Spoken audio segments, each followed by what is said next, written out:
Mis hermanos, como les comentaba en el mensaje, el día de hoy vamos a continuar con el tema que habíamos iniciado la semana anterior, que es Trastornando tu Mundo. Esta es la segunda parte. Y nos encontramos en el libro de Hechos, en el capítulo 17, y vamos a leer los versículos del 10 al 12. Es una sección corta, pero muy significativa de lo que debería suceder en la vida de un cristiano si es que realmente quiere trastornar su mundo para Cristo. Dice el versículo 10 en Hechos 17. Inmediatamente los hermanos enviaron de noche a Pablo y a Silas hasta Berea, y ellos, habiendo llegado, entraron en la sinagoga de los judíos, y estos eran más nobles que los que estaban en Tesalónica, pues recibieron la palabra con toda solicitud, escudriñando cada día las escrituras para ver si estas cosas eran así.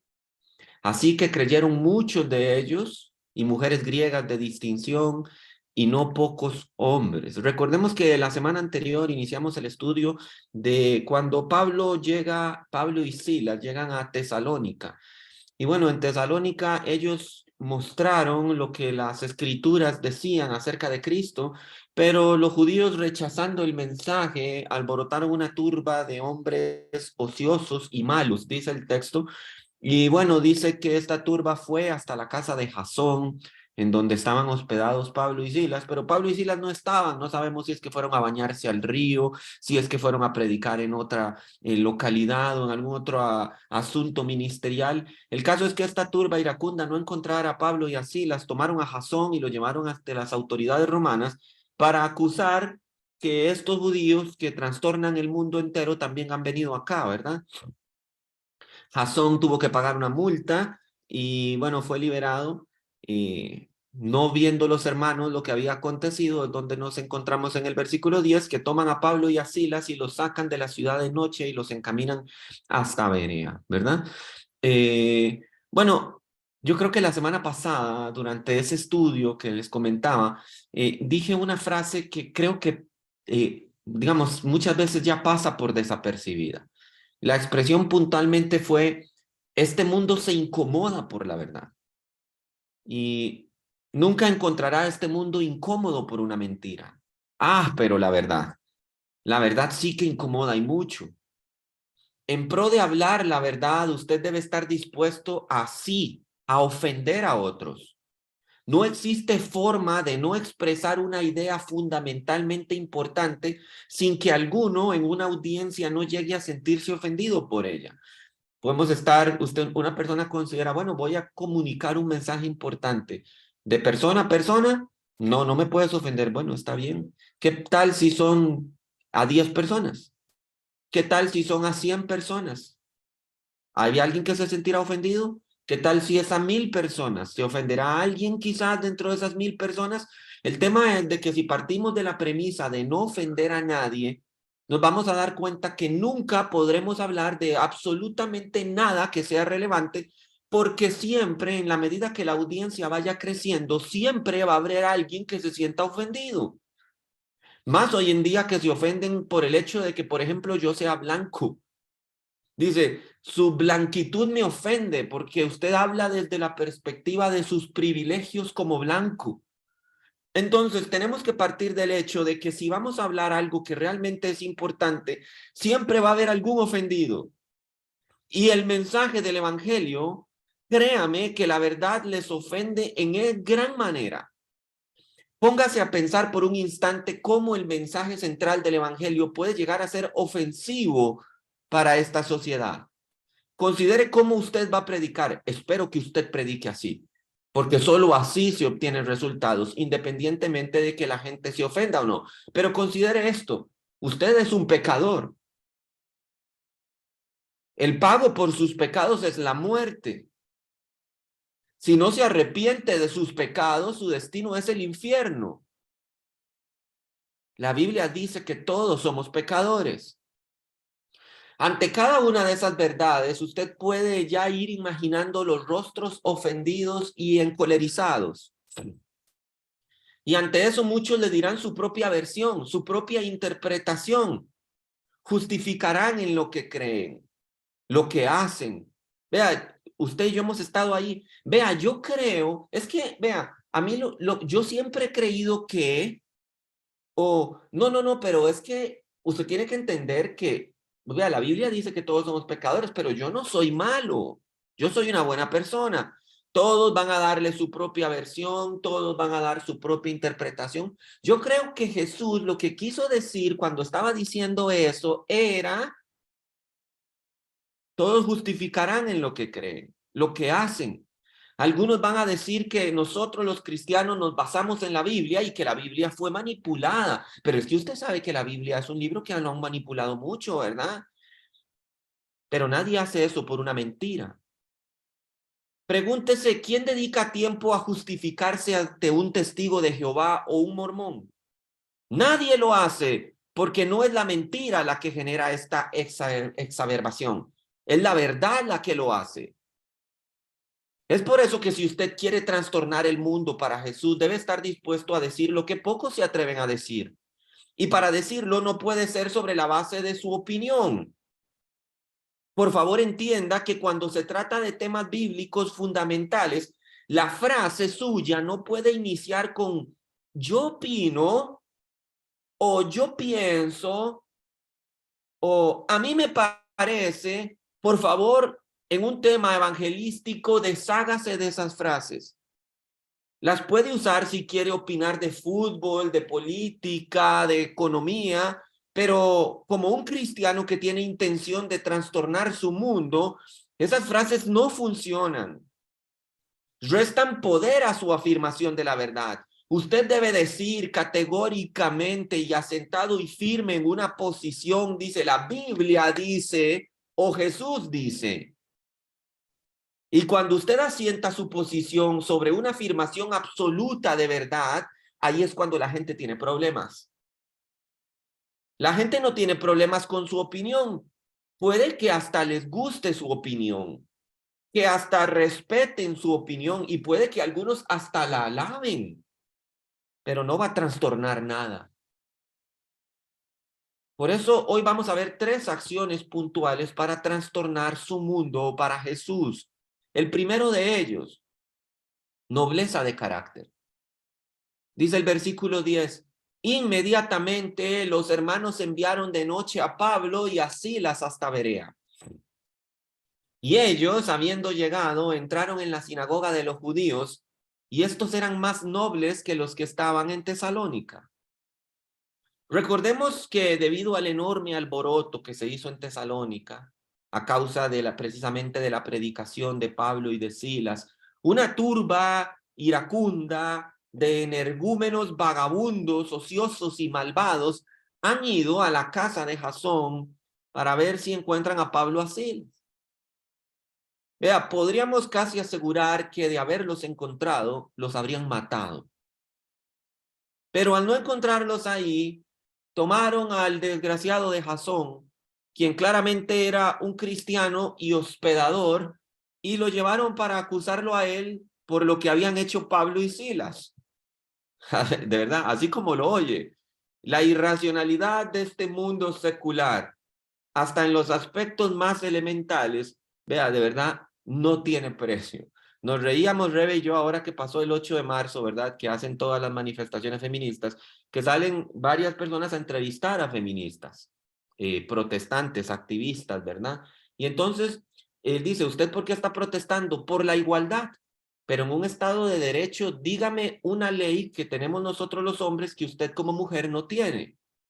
Y se quedaban en blanco. No podían responder a esa pregunta y se les hacía cortocircuito porque la realidad en el Estado de Derecho, la disque dice igualdad que ellos hablan, no existe. Entonces, cuando usted ve que agarran al pobre Jasón y lo llevan y lo dice, bueno, este no es, pero hay una gente que se queda en la casa de él, que esos sí son los que están trastornando el mundo.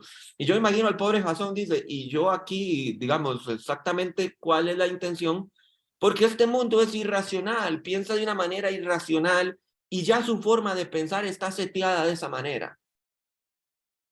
Entonces, de verdad, la racionalidad o irracionalidad secular, vea, hasta en aspectos más elementales como para darse cuenta que tienen al cristiano equivocado, no tiene precio. Escucharlo de verdad es risible. Ahora, pues bien, considerando que las cosas no pintaban bien, de verdad, para quedarse en Tesalónica, la iglesia de esa localidad toman a Pablo y a Silas de noche y los enrumbaron hasta la ciudad de Berea. Y vea, aquí nada más es una lógica puntual, de no ser porque de verdad corrían grave peligro, no tendría sentido alguno que salieran de noche. El caso es que al llegar a Berea, hicieron lo que solían hacer, ir a la sinagoga. La semana pasada estudiamos el por qué Pablo y sus colaboradores siempre hacían esto, siempre llegaban a una ciudad y buscaban una sinagoga. Y bueno, pudimos identificar que no era por una estrategia misionera, no era para hablarle primero a los judíos, como algunos suponen. Dice, bueno, Pablo iba primero a los judíos y si los judíos no lo recibían, a los gentiles, como Jesús les mandaba ir primero por camino de judíos y si no es ahí para camino de gentiles. Pero Pablo sabía desde el principio que había sido escogido por Dios para llevar el mensaje a los gentiles. Así que no era por una estrategia de primero judíos y luego gentiles, ni tampoco era para una estrategia misionera, porque, por ejemplo, una ciudad como Berea o Tesalónica eran propiamente griegas, lo que se conocía como una polis griega. Usted luego va a entender por qué en Éfeso se arma un alboroto por la diosa de los efesios, Diana de los efesios, porque en la polis griega era normal que la cultura religiosa fuera en común. Ellos decían, nuestro Dios es este y esto es todo para nosotros. Por eso tendría el mínimo sentido como de estrategia misionera que Pablo iniciara en una sinagoga donde claramente eran minoría.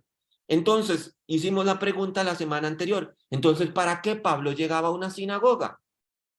Si no era por estrategia misionera y no era para hablarle primero a los judíos, entonces, ¿para qué llegaba a la sinagoga?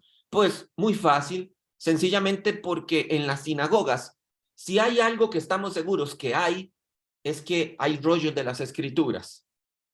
Así que Pablo y los suyos iban ahí para poder sacar el rollo y enseñar con base a esto lo que ellos mismos daban testimonio de Jesús.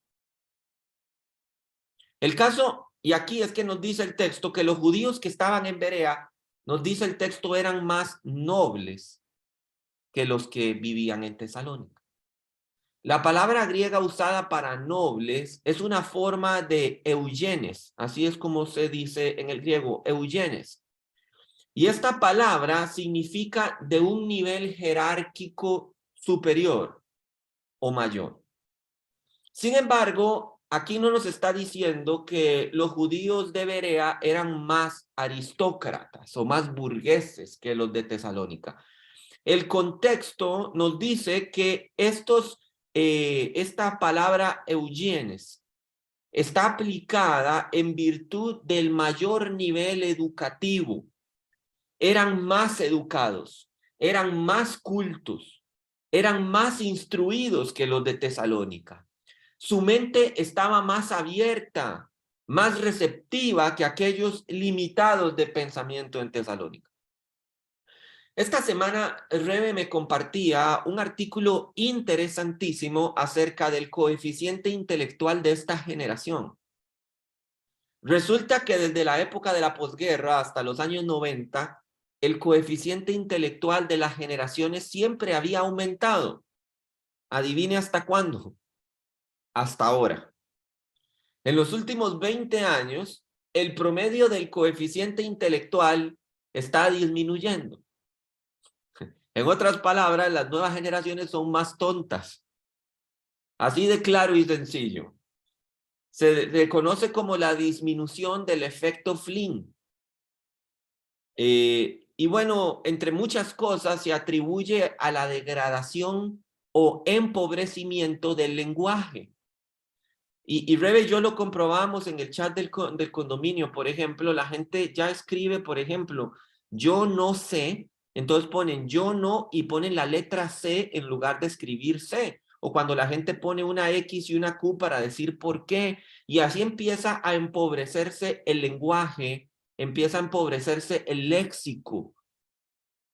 Un pobre dominio del léxico y adivine qué acompaña eso, de conceptos.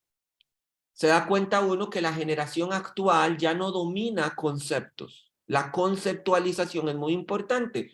Veíamos un video también de un grupo de mujeres activistas feministas que están acusando a un hombre y le dicen, es que la masculinidad tóxica, la masculinidad tóxica. Y él les dice, bueno, empecemos por algo. Defina usted masculinidad tóxica o defina conceptos como machismo o defina esto, lo otro, y se dan cuenta que se habla de una manera general de ideas sin conceptualizarlas. Ellas no podían decir es que es machismo. Bueno, entonces no podían definir machismo sin poner un ejemplo.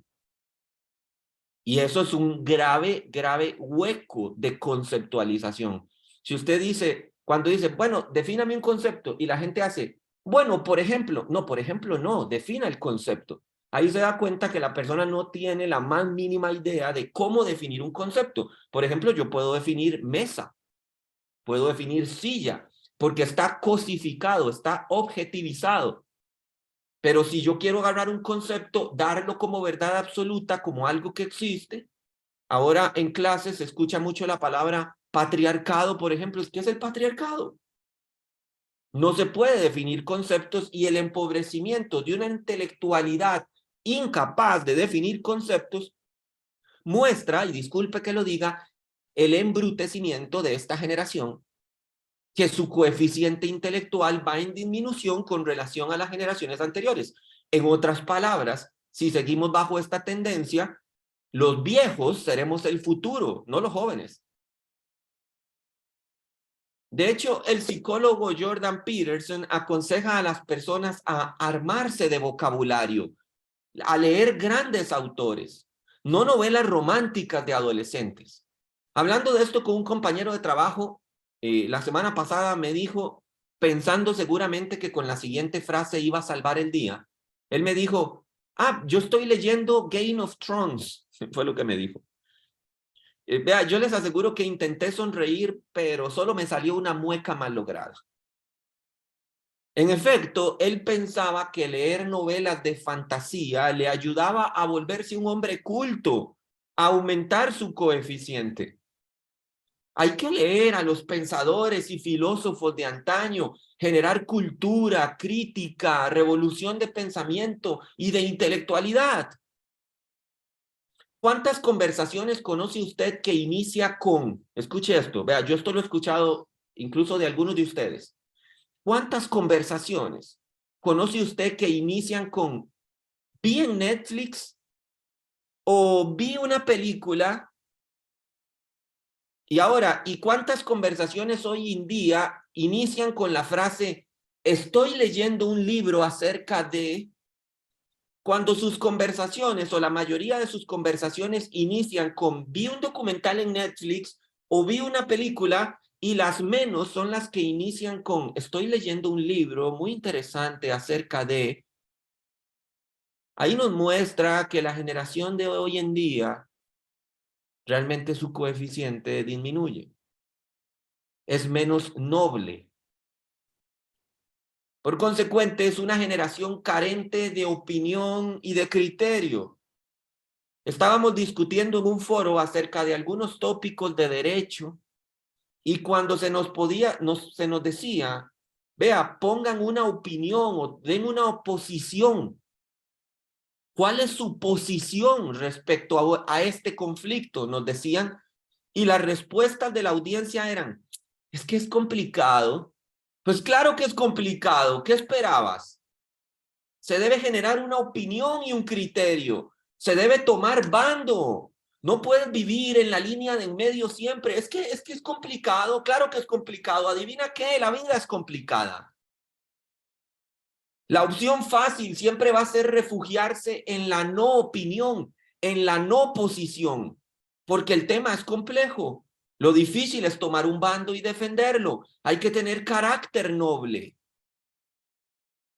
En consecuencia, la exhortación para nosotros los cristianos es que debemos tener carácter noble, instruidos. No podemos pasar por tontos y desarmados intelectualmente. Los de Berea tenían un nivel o un estatus superior en cuanto a su intelecto. en cuanto a su razonamiento. Asimismo, debemos ser usted y yo. Debe tener mente abierta, armarse de léxico y de palabras. Saber que si le están hablando de filosofía, de ciencia, de leyes, de tecnología o de cualquier otro tópico de actualidad, usted tiene las armas para pasar por noble y no por bobo. El evangelio que representamos nos lo exige. Trastornar tu mundo requiere de un carácter noble. Esto es algo de lo que adolece el cristianismo actual. Vea, ¿cuál es el concepto general secular que hay de acerca de los cristianos? Los cristianos son unos ignorantes. Es que los cristianos no tienen una posición respecto a nada. Y vea, tristemente en muchos los casos es cierto, porque el cristiano utiliza el domingo como su excusa para escuchar un poquito de Biblia y el resto de la semana lo pasa en lo que se denomina hábitos de ocio. Yo no digo que el ocio sea negativo, pero todas las personas que hablan de éxito y autosuperación dicen que los periodos de hábitos de éxito deberían irse reduciendo, cada vez reduciendo, y que la persona cada vez más esté involucrada en acciones o situaciones que le lleven a superación. Leer un libro, estudiar un curso, cualquier cosa, producir algo, aprender algo de manual, pero las personas ya no utilizan eso, no utilizan los espacios de ocio para que esos espacios sean constructivos. Al cristiano le pasa muchísimo, le pasa muchísimo. Estamos en una clase en la universidad en donde se nos pide defender, por ejemplo, la eutanasia. Y se nos dice, usted tiene que defender la eutanasia. Bueno, es que no importa si usted está a favor o en contra, tome una posición. Entonces implica leer un concepto médico, implica leer conceptos filosóficos, implica tener una posición para defenderla y poder ganar la nota de curso. El punto es de que el cristiano no hace ese ejercicio si le correspondiera defenderlo o atacarlo. No lo hace en ningún sentido y adolece seriamente. Entonces la opinión general es, el cristiano es un bobo. Segundo aspecto, característica que usted debe tener si quiere trastornar su mundo, solicitud. Dice el texto, pues recibieron la palabra con toda solicitud. La palabra solicitud significa diligencia cuidadosa o interés meticuloso. Eso es lo que significa la palabra solicitud. Se lo repito, significa diligencia cuidadosa o interés meticuloso. Qué interesante cualidad. Si en el punto anterior aseveramos que esta sociedad mayormente es tonta, a su vez también señalamos que es descuidada y desinteresada en los aspectos relevantes. Acerca del punto anterior, hay un libro que sacó este pensador crítico llamado Agustín Laje que se llama Generación Idiota. Y aunque el título puede parecer ofensivo, el término idiota en el griego original significa, viene de dos raíces. La principalmente es ideo, por ejemplo, de donde viene idiosincrasia. Entonces, el idiota en la cultura griega era aquel que solo se miraba su ombligo. Esto es, a la persona que solo estaba ensimismada y que, en concepto de los griegos, no o rehusaba participar de toda decisión importante. Ese era el concepto griego de un idiota. Y bueno, él trae ese término para decir, esta generación es idiota. Ahora, la disminución del efecto Flynn lo confirma. El coeficiente ha disminuido porque esta generación está cada vez más ensimismada, mirándose el ombligo como si ellos fueran el centro del mundo. Ahora, si esta generación ya sabemos que tiene todas esas deficiencias intelectuales, si le añadimos que es descuidada y desinteresada en los aspectos relevantes, empieza a hacerse un cóctel muy, muy dañino. Vea, para muestra, mire las últimas 3 elecciones presidenciales en Costa Rica, y solo como ejemplo. ¿Qué sucede en las últimas 3 elecciones presidenciales? El abstencionismo debió ser presidente. La apatía y la falta de solicitud se ve reflejada incluso en aspectos tan importantes como la elección presidencial. Y yo entiendo la falta de solicitud en cosas tan superfluas como tender la cama, doblar la ropa o echar a lavar los calcetines sucios. Se entiende, aunque no se justifica, ¿verdad? Nadie quiere que usted tenga en su closet una enorme cantidad de calcetines apestosos. Pero si usted no es muy solícito en ello, pues uno lo entendería porque no es relevante. Pero descuido y desinterés en algo tan fundamental como aquel que va a ser el jefe de gobierno, eso es descuidado. Y te dice síntomas de una generación que fácilmente el señor abstencionismo en unos cuantos años puede terminar colocando en el poder a un tirano bajo la idea de a mí eso no me preocupa. En fin, ese es solo un ejemplo de cómo nuestra sociedad le falta solicitud a casi todo lo que es relevante. En el caso, es que los de Berea eran solícitos en algo muy, pero muy importante, y es en la palabra. ¿Sabía que congregaciones como Home Church están en extinción, por ejemplo? Porque congregaciones como esta tienen el llamado de Dios a enseñar la palabra, y adivine qué, la gente hoy en día no le interesa escuchar la palabra. ¿Cuántas veces usted intenta hablarle a una persona de Jesús y ésta le dice ahí con una sonrisilla toda falsa, en otra ocasión? Como si estuviera pidiéndole colaborar para la campaña rosa en octubre, ¿verdad? En el automercado. En otra ocasión. O abiertamente le dicen, es que no estoy interesado o interesada. Ahora, como si eso no fuera suficientemente malo, encontramos hoy en día una suerte de cristianos, si es que se les puede llamar así, que no leen la Biblia y que uno los exhorta a participar de cosas espirituales, a asistir los domingos a la iglesia y sin la menor solicitud se mantienen al margen de todo. De vez en cuando ahí asoman el rostro y esperan que Dios esté agradecido porque le hicieron un favor a acordarse de él. Cuando usted contrasta lo que tenemos hoy con la solicitud de los de Berea, mi hermano, da un poco de pena. Quedan pocos que solícitamente reciben la palabra de Dios y la atesoran. Ayer hablaba con mi papá respecto a alguna estrategia de desafío bíblico y entonces me decía, es que algunos han externado de que es que les gustaría poder comentar los evangelios y yo digo, está bien. Sin embargo, me parece como que hay un extremo cariño o apego a la reunión y a mí la reunión me parece completamente dispensable mientras usted lea con solicitud. Lo que realmente me preocupa es de que las personas dicen, no, es que hoy no leía, y es que como es diciembre y en diciembre hay muchas cosas que hacer, no estamos leyendo tan a menudo. Pero la idea de desafío es que leyeras todos los días para que tuvieras relación con Dios.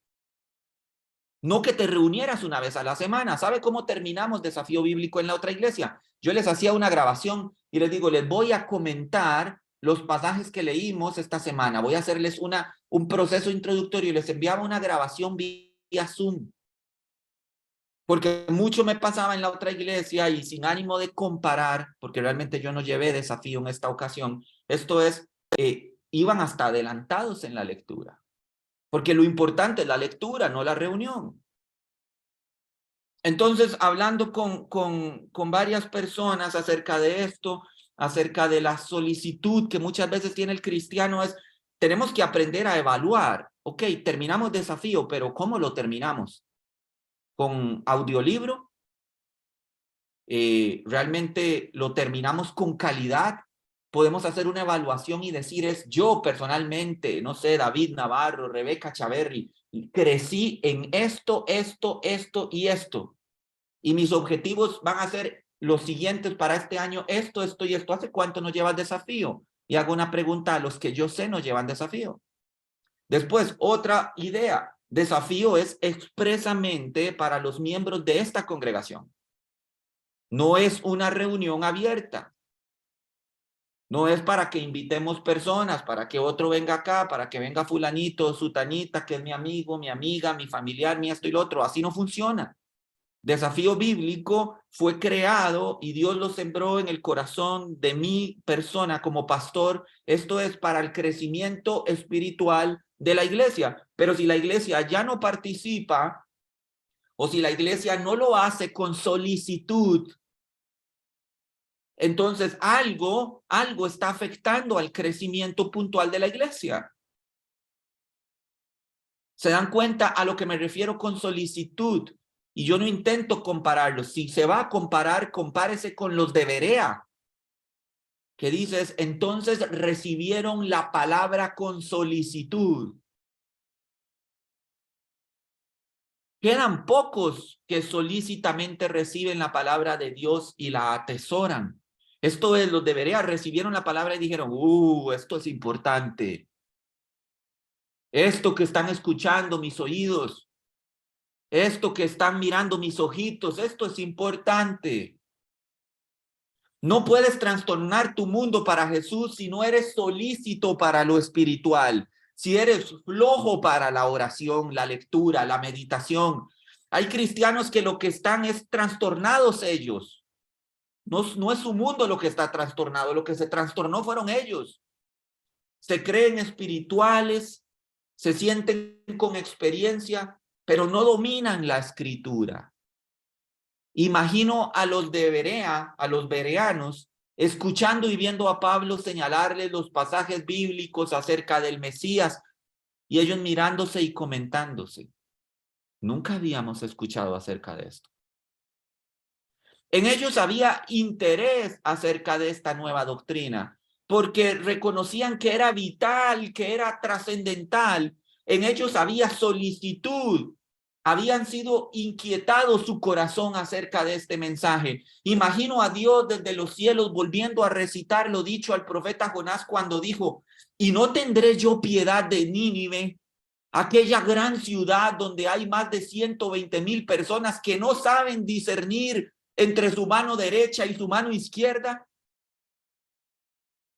¿Cómo puede ser que el creyente sea descuidado y desinteresado, estando Dios completamente apasionado por la misericordia hacia los perdidos?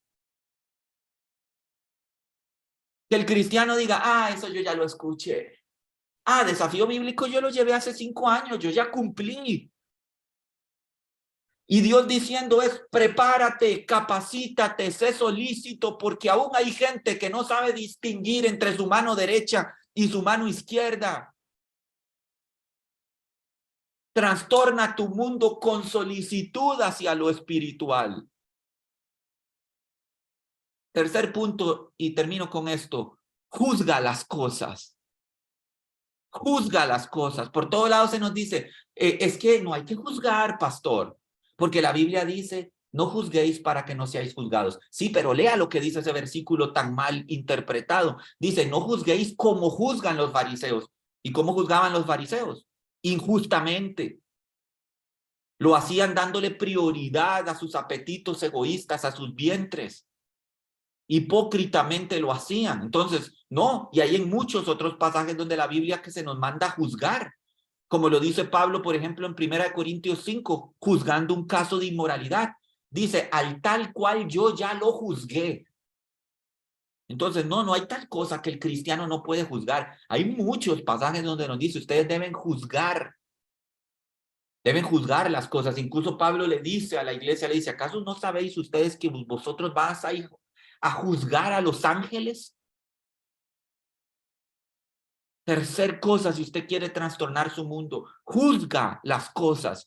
Dice el texto, escudriñando cada día las escrituras para ver si estas cosas eran así. ¡Puf!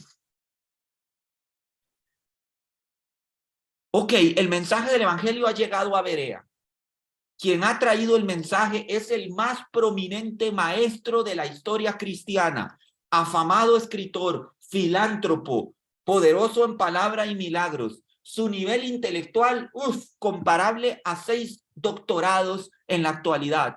formado en la afamada escuela de Gamaliel. Haga cuenta que eso sería como graduado de Harvard o de Oxford. Y a esto vienen los de Berea y fíjese qué fue lo que no hicieron.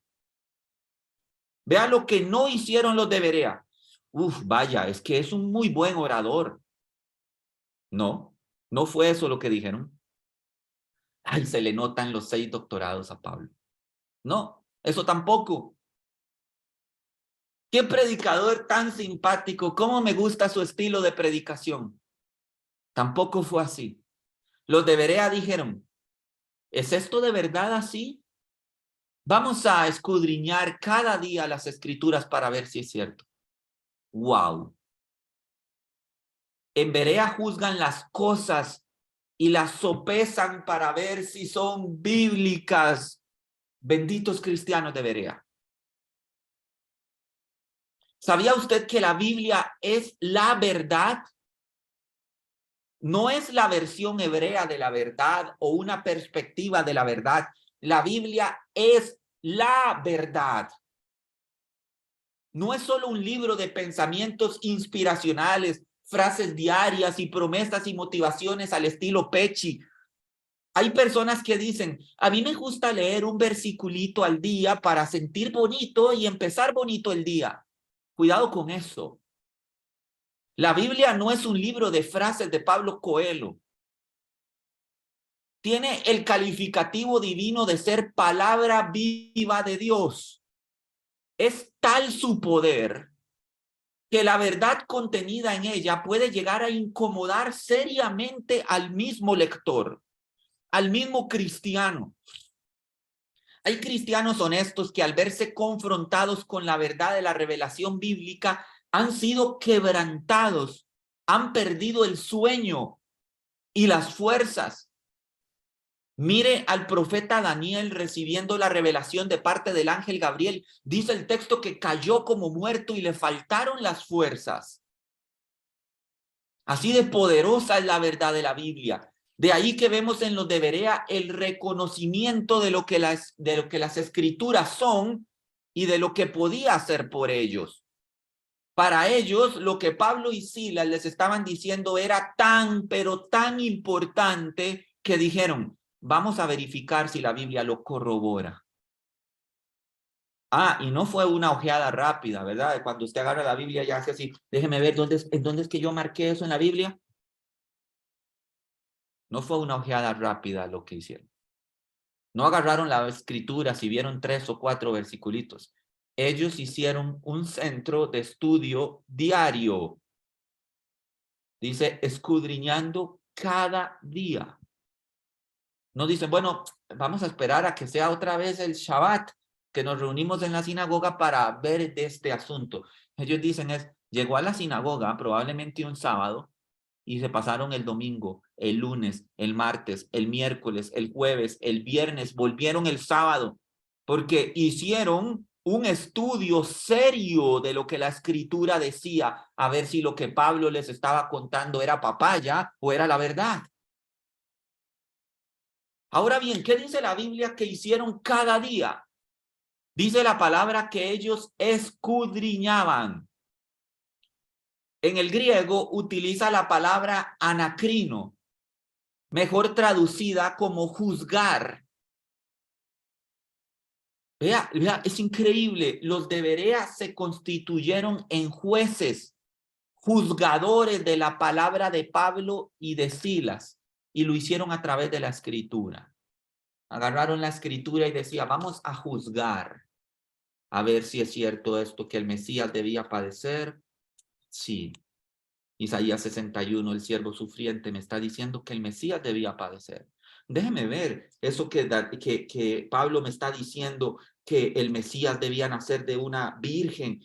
Sí, vea, aquí lo encuentro en Isaías capítulo 9, el nacimiento virginal del escogido de Jehová. Ellos juzgaron lo que se les estaba diciendo, anacrino. Se constituyeron en jueces. Por ejemplo, ¿sabía usted que las palabras sinceridad, pureza e integridad son traducciones de una combinación de la palabra anacrino o sea, juzgar, y otra palabra griega, alegia, que se refiere a la luz del sol o poner contra la luz del sol. Sinceridad, pureza e integridad pueden traducirse literalmente como juzgado por la luz del sol. Lo que quiere decir que los de Berea estaban juzgando la predicación de los apóstoles para ver si era sincera, si era pura y si era íntegra a la luz de la Biblia. Como quien coloca un frasco a la luz del sol y dice, déjeme ver si hay impurezas aquí. A decir verdad, en el siglo I en Grecia, para probar la pureza de la miel, ellos ponían el frasco contra el sol y miraban a través del mismo, así, dice, para ver si había impurezas dentro. La miel solo se declaraba pura después de haber sido examinada a través de la luz del sol. Así que nosotros en la actualidad, qué maravilla, podemos exponer a la luz del Hijo de Dios y a su revelación cada doctrina para ver si son puras y verdaderas.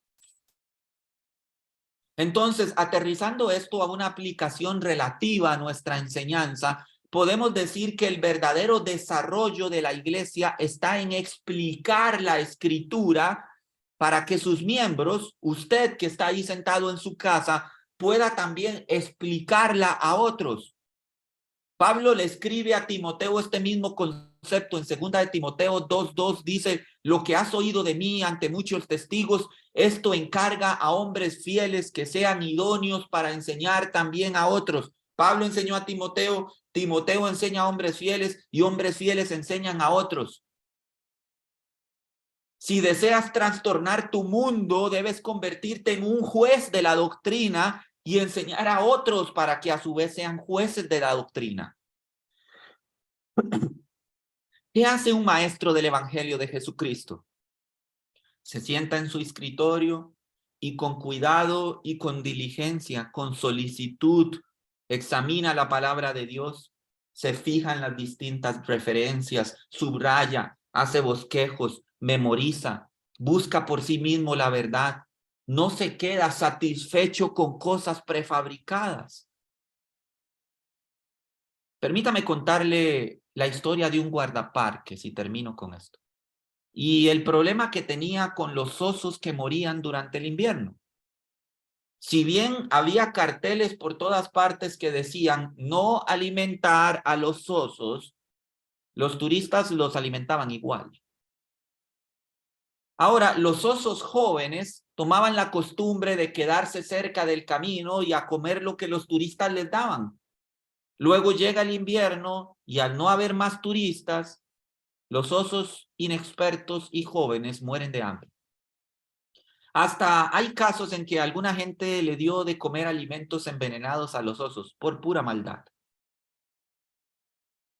La meta de esta iglesia no es darle de comer papilla o comida ya masticada, sino equiparlos para que vivan una vida bíblica que le permita comunicar la verdad a aquellos que no conocen la Biblia. Esa es la meta. Hay personas que están al borde de la muerte espiritual porque no saben alimentarse a sí mismos, igual que los osos en el camino, alimentándose de la chatarra que otros les arrojan. Y también hay otros que mueren espiritualmente porque lo que ingieren de manos de desconocidos, de falsos maestros, es veneno. Es por eso que necesitamos más jueces, más anacrinos, más pensadores críticos. Necesitamos más valor para hablar la verdad a un mundo que no conoce ni la verdad ni el amor, pero que está desesperado por ambos. Recuerde las palabras de Dios a Jonás, no saben distinguir su mano derecha de su mano izquierda. Este mundo no conoce el amor, la verdad y la misericordia y se desespera por él. Y nosotros hemos encontrado tanto el amor como la verdad en la persona de Cristo, que nos ama con un amor eterno y que nos prometió que en Él conoceríamos la verdad y que esa verdad nos haría libres. Trastorne su mundo, conviértase en un juez, en un anacrino. Ahora, para concluir, permítame dejarle muy en claro estos 3 puntos de si usted quiere trastornar su mundo para Cristo. Recuerde estos 3 sencillos consejos. Número 1, sea de carácter noble. Esto no es un bonachón simple e insulso. Creen que los cristianos somos unos bobos buenos. Carácter noble es una persona de jerarquía intelectual, una persona profunda de conocimiento, interesante, que aporta con sus posiciones intelectuales. Esas personas a las que es interesante escuchar y con quien usted quiere hablar porque son personas interesantes de jerarquía intelectual. Sea noble como los bereanos y transmita esa nobleza intelectual a otros. Mire lo que dice el Salmo 51, versos 12 y 13. Vuélveme el gozo de tu salvación. Hoy, dice, y espíritu noble me sustente. ¿Y qué pasa cuando ese espíritu noble sustenta? Dice el verso 13, entonces enseñaré a los transgresores tus caminos y los pecadores se convertirán a ti. Sea de carácter noble. Trastorne su mundo con un espíritu noble. Enseñe a los pecadores a convertirse al Señor. Número 2, sea solícito. Esto es, que todos vean que a usted sí le importa. Parte de la gran apatía y desinterés que el mundo muestra hacia las cosas religiosas y espirituales radica en que parece que ni al mismo cristiano le importa. Cristianos que no reflejan o muestran de forma externa pasión, amor, vocación o esmero por las cosas espirituales. Mire a los de Berea, mientras Pablo y Silas les hablan, ellos recibían el mensaje con solicitud. Permítame hacerle una pregunta y que espero no sea ofensiva, pero en este preciso momento, siquiera está usted escuchando el mensaje o anda por ahí distraído en su casa, en pijamas, haciendo el desayuno y haciendo otras cosas. ¿Tiene el audio encendido para que se escuche la prédica mientras usted hace otras cosas? Deténgase. Tome tiempo para que de verdad escuche con solicitud. Si usted que es creyente no lo hace en la práctica, ¿cómo espera que el mundo que no tiene ni fe ni esperanza lo haga? Trastorne su mundo con solicitud. Que todos vean que a usted sí le importa, aunque a nadie más le importa. Tercer punto, juzgue la pureza de las cosas a la luz de la palabra y enseñe a otros a hacer lo mismo. No sea como esos osos inexpertos que esperan junto al camino que cualquier papanatas le arroje el sobro de la hamburguesa y de las papas fritas.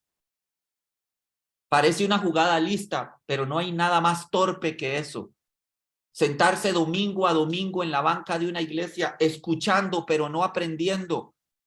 Cuando llegue el invierno, y llegará, estarás en un serio aprieto. Sé más noble, más solícito, más crítico con lo espiritual y transmite eso a otros. Cuando empieces a vivir de esa forma, te darás cuenta que ya has trastornado tu mundo, que todo lo has vuelto de cabeza. Permítame orar. Padre, gracias te damos en esta mañana por la bendición de tu palabra. Ayúdanos a ser como esos hombres nobles de Berea, que reciben la palabra con solicitud y escudriñan la doctrina para ver si es sincera, si es pura, si es genuina. Ayúdanos a tomar las enseñanzas y poder compararlas a la luz del Hijo de Dios, a la luz de la verdad de la Escritura. Poder comprender, interiorizar y externar eso a un mundo que no sabe distinguir entre su mano derecha y su mano izquierda. Ayúdanos a ser misericordiosos porque sobre nosotros se posó misericordia. Y ayúdanos a tomarnos esto en serio.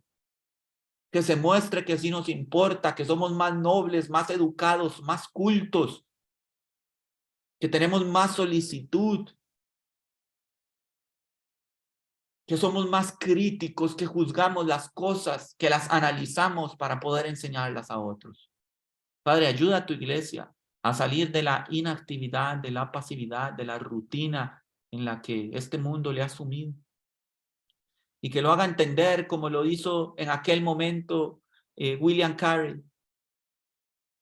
Cada vez que venía una persona a su zapatería, él era zapatero, él le hablaba a esa persona de Jesús, hasta que un amigo le dijo, si sigues así, vas a arruinar tu negocio.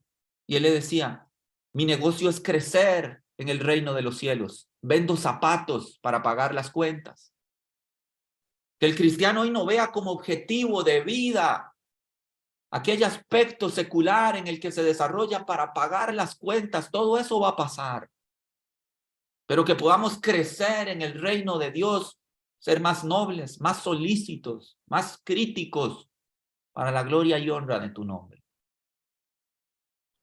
Si usted ha escuchado este mensaje, alguien se lo ha compartido a través del Telegram, a través de WhatsApp, a través de una red social, o lo ha visto en la página de YouTube, y usted ha escuchado este mensaje y ha sentido de un tiempo atrás que el Espíritu de Dios le está llamando al arrepentimiento, a buscar los caminos de Dios.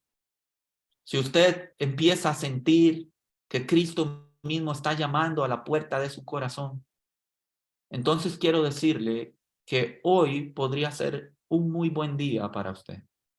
Si usted considera que hoy es el día para aceptar a Jesús en su corazón, yo quisiera guiarle en una oración. Y si eso es así, yo nada más quiero ayudarle a encontrar las palabras adecuadas. Si es su decisión, permítame acompañarle en una oración. Señor Jesús, yo reconozco que soy un pecador, que mis errores y mis equivocaciones me han traído hasta donde estoy ahora y necesito de perdón. Reconozco que he fallado, pero quiero implorar por tu perdón, no porque lo merezca, sino porque sé que lo necesito. Sé que moriste en una cruz por todos mis pecados y que resucitaste para que yo pueda tener vida. Acepto en fe tu salvación. Quiero que entres a mi vida, que seas mi Señor y mi Salvador. Te entrego mi vida para que hagas conmigo alguien que te sirva y que te alabe. Si usted ha hecho esta oración, permítame darle la bienvenida a la familia de Dios. Queremos conocer de usted, queremos conocer su testimonio.